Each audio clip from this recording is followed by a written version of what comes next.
రేపే శుక్రవారము. అలానే ఏకాదశి కూడా. కార్తీక మాసంలో వచ్చిన చివరి శుక్రవారము ప్లస్ ఏకాదశి.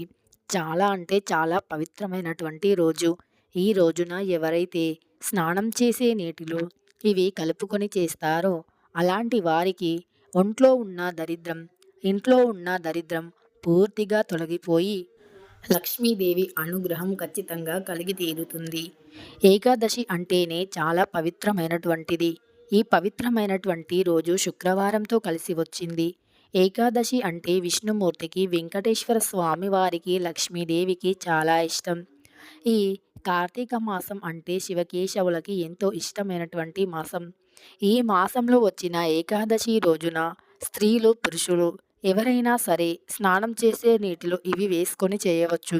చిన్నపిల్లల కాడి నుండి పెద్దవాళ్ళ వరకు కూడా స్నానం చేసే నీటిలో ఇవి వేసుకొని చేయటం వల్ల ఇంట్లోని ఒంట్లోని దరిద్రం పూర్తిగా తొలగిపోయి లక్ష్మీదేవి అనుగ్రహం తప్పకుండా సిద్ధిస్తుంది. అందులోనూ ఈ ఏకాదశి శుక్రవారంతో కలిసి రావడం వల్ల మరింత పవిత్రంగా మారుతుంది. ఈ ఏకాదశి రోజున ప్రతి ఒక్కరూ కూడా స్వామివారి ముందు పిండి దీపాలను వెలిగించాలి. అందులోనూ కార్తీక మాసం.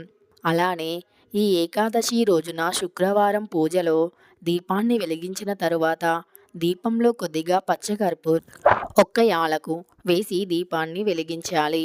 దీపం అంటే పవిత్రమైనటువంటిది. దీపంలో వేసిన పచ్చకర్పూరం వల్ల విష్ణుమూర్తి ఇంట్లోకి ఆకర్షితులు అవుతారు. అలానే ఈ ఏకాదశి అంటే విష్ణుమూర్తికి, లక్ష్మీదేవికి ప్రీతికరం. కాబట్టి ఏకాదశి రోజున తులసి కోట దగ్గర తప్పనిసరి దీపాన్ని వెలిగించాలి. ఉదయం మరియు సాయంత్రం 2 పూటలా దీపాన్ని వెలిగించాలి. అలానే ఈ కార్తీక మాసంలో చేసిన స్నానం, దానం, జపానికి ఎనలేని పుణ్యం వస్తుంది అని, అలానే ఎనలేని సంపద కూడా కలుగుతుంది అని వింటూనే ఉంటాము.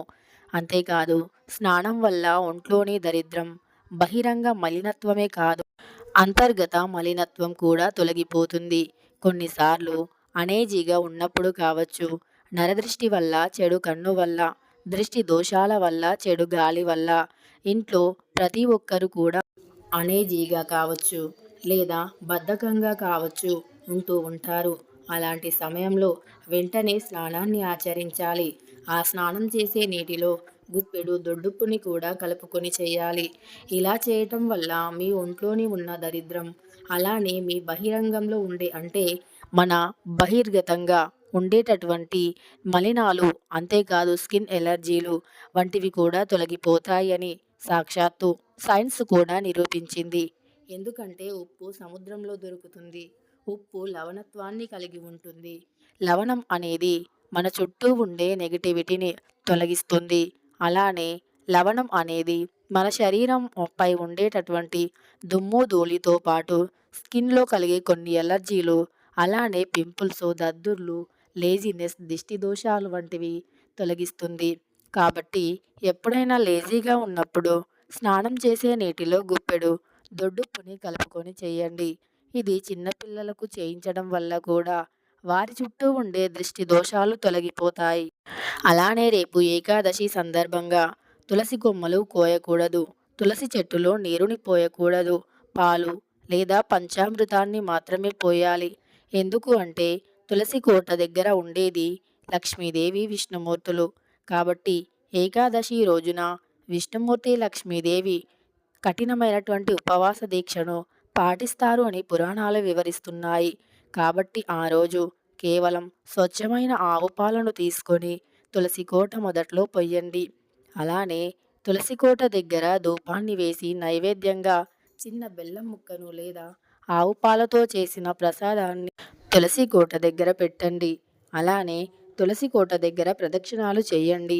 విష్ణుమూర్తికి తులసి దళాలను సమర్పించండి. అలాగని రేపు తులసి కొమ్మలను, తులసి ఆకులను కోయకూడదు. మరుసటి రోజే కోసి పెట్టుకోవాలి. ఇవి మీకు అందుబాటులో ఉంటే మాత్రమే పెట్టండి. అంతే తప్ప ఏకాదశి రోజున మాత్రం తులసి కోట దగ్గర ఉండే తులసి ఆకులను, తులసి కొమ్మలను కోయకూడదు. ఇకపోతే విష్ణుమూర్తికి పసుపు రంగు అంటే చాలా ఇష్టం.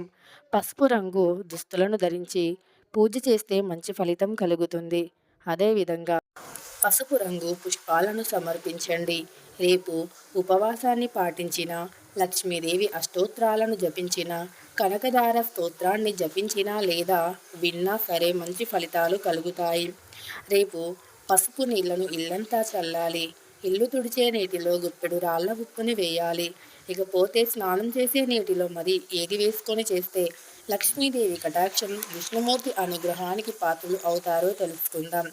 స్నానం చేసేదానికంటే ముందు రేపు శుక్రవారము లక్ష్మీదేవికి అత్యంత ప్రీతికరమైనటువంటి రోజు కాబట్టి ప్రతి స్త్రీ కూడా, ముఖ్యంగా సుమంగళి స్త్రీలు అంటే వివాహం అయినటువంటి స్త్రీలు రేపు స్నానం చేసేదానికన్నా ముందు గుప్పెడు పసుపుని తీసుకుని అందులో ఆవు నెయ్యిని కానీ ఆవు పాలను కానీ కలుపుకొని పసుపుని పేస్టులాగా తయారు చేయండి. ఆ తరువాత మీరు నుదుటిన కుంకుమను ధరించి ఒళ్ళంతా కూడా ఆవు నెయ్యి కానీ ఆవు పాలను కానీ కలిపిన పసుపు పేస్టుని శరీరానికి రాసుకోండి. ఆ తరువాత మీరు సుమంగళి స్నానాన్ని ఆచరించండి.